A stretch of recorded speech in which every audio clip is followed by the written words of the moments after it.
just like some secrets need to remain secrets. You don't have to tell everything that's happened in your life, and you don't have to like tell on people. And I think that's what's happening. It's just like everybody's just telling right now. Everybody feels like they have to say something about something. Yeah. And I think that's where the media space is going left in terms of just like, you know, sometimes you just need to shut up. Yeah.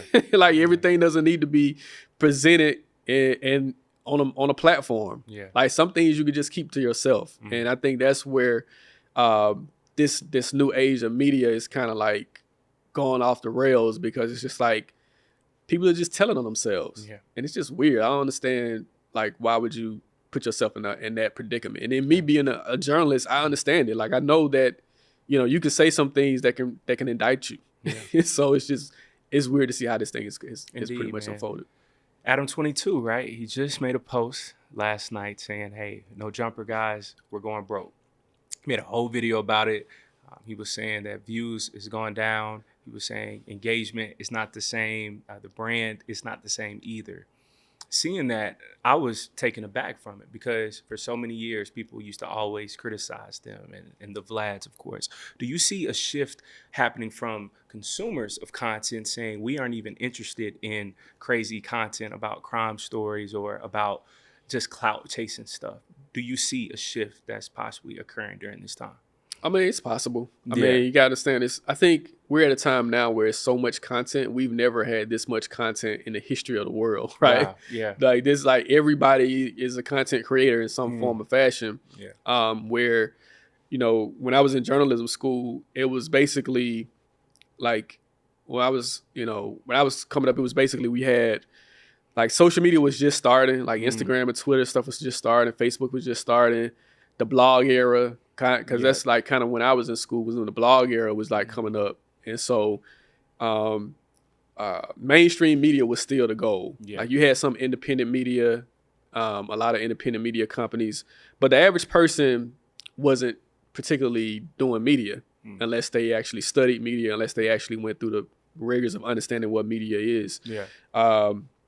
But yeah, I think because we're so much content right now, people are like trying to figure out what content they should consume, when they should consume it. Yeah.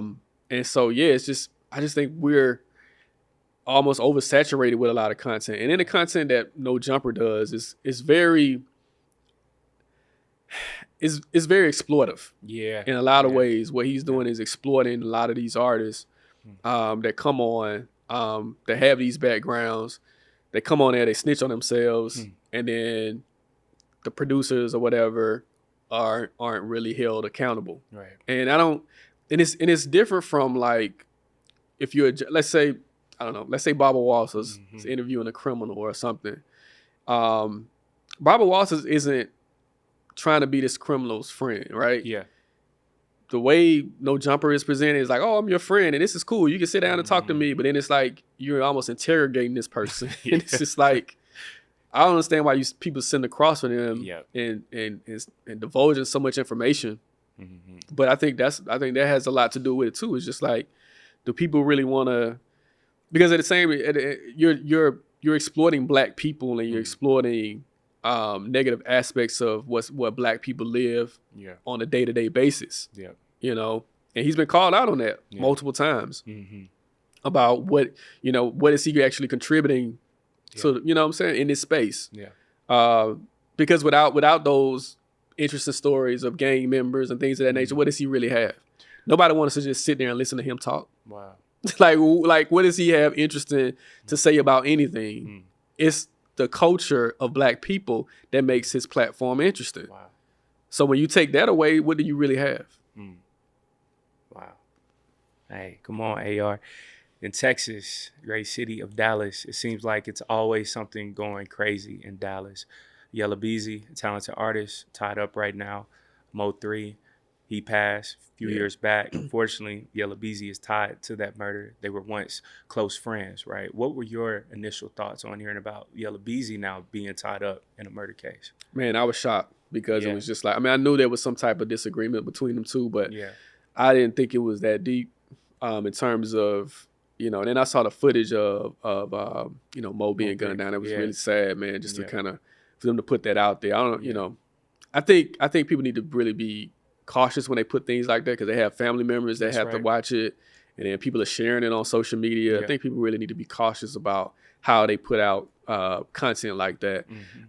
It's another bad situation, another sad and bad situation that's happening in Dallas in terms of Dallas is a very small rap community, right? They're not even like Atlanta. Whereas Atlanta, you can have a rap pocket on the east side of Atlanta. You have a rap pocket on the south side, College Park. You have you know, Zone 6. You have, you know what I'm saying? You have Migos up all the way Migos in Gwinnett. So you have people, you have different pockets of rap movements in Atlanta. Whereas Dallas don't really have that. Like Dallas is very small when it comes to their rap movement. And, you know, just to see like, man, like, you know, two guys who were friends, you know, and it goes to that level. I just wish they would have had more guidance before it got to that point. And I wish the OGs would step in. I wish like we need more people, more mentors to come in and be like, all right, man, y'all chill out. Let's sit down. Let's figure this out. Y'all ain't gotta like each other, but y'all just need to like, you know, stop the talking and just go on about your business. I think that's what's missing in a lot of in the culture anyways. Like who are the OGs? Who are the people that's gonna get their attention before it gets to this level? And it's gonna like talk to them and sit them down and say, all right, y'all need to just cut it out for a second, be cool, let's just chill out. And I think that's what's missing, man. We need more mentors that's respected. We need more OGs that's respected that can step in before things go to the point of murder.